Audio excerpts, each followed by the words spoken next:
Bharatiya Janata party జిందాబాద్, Bharatiya Janata party జిందాబాద్. నరేంద్ర మోడీ గారు ఈ నెల 9వ తారీఖు నాడు రష్యా పర్యటన నేపథ్యంలో మరి రష్యా అత్యున్నత పురస్కారమైనటువంటి ఆ దేశ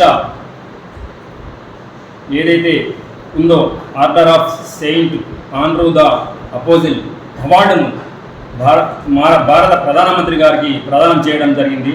దీన్ని మా భారతీయ జనతా పార్టీ అందరం రాష్ట్ర అధ్యక్షులైనటువంటి వారికి ధన్యవాదాలు తెలియజేస్తున్నాము ఈ సందర్భంగా. అలాగే భారత ప్రధానమంత్రి నరేంద్ర మోడీ గారు ఇంకా అత్యుత్తమైన పురస్కారాలు సాధించాలని చెప్పి ఆ భగవంతుని వేడుకుంటున్నాము. ఈ సందర్భంగా తీర్పునివ్వడాన్ని భారతీయ జనతా పార్టీ స్వాగతిస్తూ ఉంది. నిర్ణయం ఏంటంటే విడాకులైనటువంటి ఏ మహిళ అయినా కూడా హిందూ, ముస్లిం, క్రిస్టియన్ అనేటువంటి భేదభావం లేకుండా, ఎటువంటి వ్యత్యాసం లేకుండా విడాకులైన తర్వాత కూడా ఆమెకు మళ్ళీ వివాహం అయ్యే వరకు ఆమెకు భరణం కట్టించాల్సింది అనేటువంటి విషయం చెప్పడాన్ని భారతీయ జనతా పార్టీ సుప్రీంకోర్టు యొక్క తీర్పును స్వాగతిస్తూ ఉంది. కానీ ఇదే తీర్పును 1985లో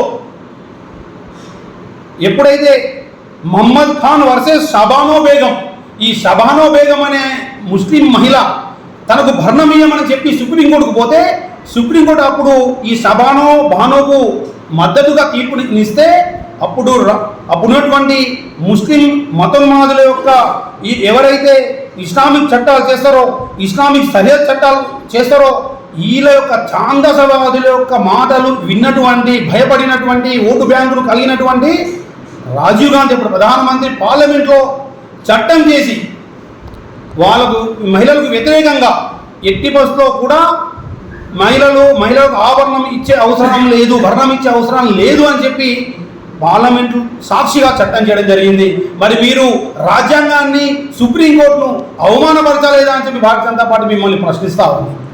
ఇప్పుడు మీరు ప్రతిసారి భారతీయ జనతా పార్టీ రాజ్యాంగాన్ని ఏదో చేస్తుంది అని మీరు మాట్లాడుతూ ఉంటారు. మరి మేము ప్రశ్నిస్తున్నాం, ఆ రోజు మీరు రాజ్యాంగాన్ని అవమానపరచలేదా, ఆ రోజు మీరు సుప్రీంకోర్టు తీర్పును అవమానపరచలేదా అని చెప్పి ప్రశ్నిస్తూ ఉన్నాం.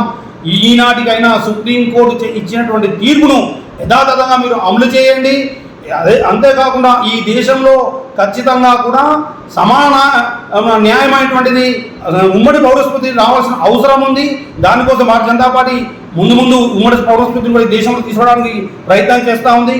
కాబట్టి మేము ఒకటే కోరుకుంటున్నాం, ఈ దేశంలో ఉన్నటువంటి హిందువులారా మేల్కొనండి. మనము మేల్కొనకుంటే రాబోయే కాలంలో మనం ఈ దేశం నుంచి వెళ్ళగొడితే మనకు ఇంకో దేశం లేదు. మనం అందరం ఏ కష్టం వచ్చినా నష్టం వచ్చి ఇదే దేశంలో బతకాల. కులాల ముందు పక్కకు పెట్టండి.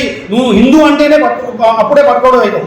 హిందూ అయితేనే నువ్వు ముందుకు కాబోతావు. నువ్వు హిందూ అయితేనే నువ్వు ఎస్సీ మాదిగ అవుతావు. నువ్వు హిందూ అయితేనే నువ్వు గౌడ అవుతావు. నువ్వు హిందూ అయితే పద్మశాలి అవుతావు. నువ్వు హిందూ కాకుండా ఈ కులాల వ్యవస్థనే లేదు. కాబట్టి నువ్వు ముందు హిందూ, ఆ తర్వాత కులమైన విషయాన్ని పరిగణలోకి తీసుకొని రాబోయే కాలంలో ఈ హిందుత్వం మీద జరిగేటువంటి దాడులపైన కులాలను పక్కకు పెట్టి మనమందరం ముందుకొచ్చి ఈ దేశం కోసం, ధర్మం కోసం పాల్పడాలని చెప్పి సందర్భంగా తెలియజేస్తాం.